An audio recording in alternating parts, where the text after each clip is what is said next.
принадлежало оно Айше Тимишинской. Она была из очень богатого и знатного рода, но у нее была очень непростая судьба. И это платье с депортацией попало в Узбекистан, потом оно снова вернулось в Крым, и вот ее правнуки передали нам это платье.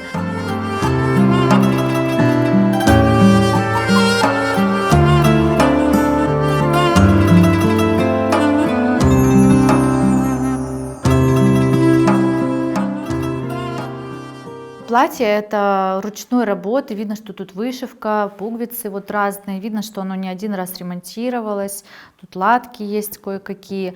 Платье носили в повседневной жизни, ткань плотная, теплая. У платья очень интересный фасон, такое ощущение, что оно было как бы верхним, что оно надевалось поверх какого-то более легкого платья.